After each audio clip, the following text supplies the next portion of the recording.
Bismillahirrahmanirrahim. Oke, Assalamualaikum warahmatullahi wabarakatuh. Perkenalkan, nama saya Zahrani Amanda Pratiwi dengan NIM F23122097 dari Prodi Perencanaan Wilayah dan Kota, jurusan Arsitektur, Fakultas Teknik.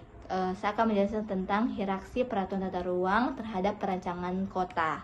Hierarki peraturan tata ruang berdasarkan kedudukan adalah urutan tingkatan dari berbagai rancangan dan peraturan tata ruang yang disusun mulai dari tingkat nasional hingga tingkat lokal. Yang pertama itu ada rencana umum tata ruang, mencakup yang berlaku untuk skala nasional, provinsi, dan kabupaten atau kota. Yang pertama, RT/RWN, Rencana Tata Ruang Wilayah Nasional, itu mengatur penataan ruang pada tingkat nasional, mencakup kebijakan umum dan strategi pemanfaatan ruang wilayah nasional. Contohnya itu adalah penentuan wilayah pertanian nasional, kawasan lindung nasional, dan koordinator pembangunan infrastruktur strategis. Yang kedua itu ada RT/RWP, Rencana Tata Ruang Wilayah Provinsi, yang menjabarkan kebijakan RT/RWN pada tingkat provinsi dan mengkoordinasi tata ruang kabupaten atau kota pada provinsi tersebut. Contohnya adalah pengembangan kawasan industri di provinsi, alokasi lahan untuk pengembangan pariwisata regional. Yang ketiga itu ada RT/RWK, Rencana Tata Ruang Wilayah Kabupaten atau Kota, yang menjabarkan pada tingkat kabupaten kota dengan detail lebih spesifik, mencakup rencana pemanfaatan lahan di wilayah administrasi tersebut. Contohnya adalah pengaturan zonasi untuk pemukiman, komersial, dan fasilitas umum di kota. Yang ada lagi rencana detail tata ruang atau RTR adalah rencana yang lebih spesifik yang mencakup wilayah perkotaan atau kawasan tertentu.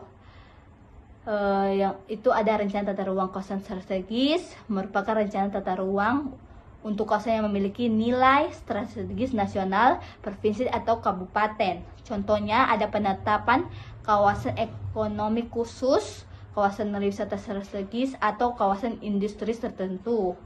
Yang ada RTRR perkantoran yang menyusun perencanaan detail untuk area perkantoran dengan memperhatikan aspek-aspek spesifik seperti zonasi kepadatan bangunan dan jaringan jalan.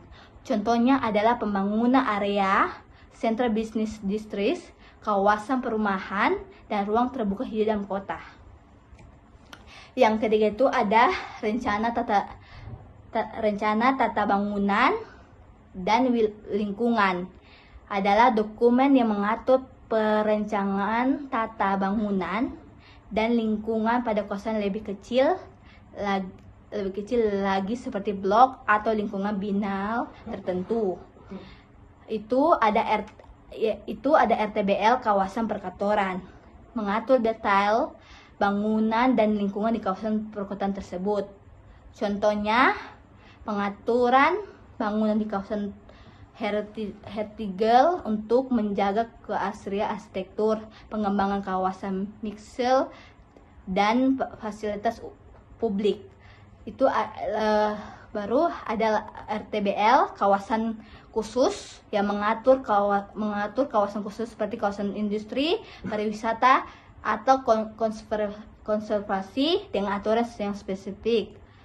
Contohnya adalah tata bangunan di kawasan industri dengan aturan jarak antara pabrik, pengaturan tata lingkungan di kawasan konservasi alam.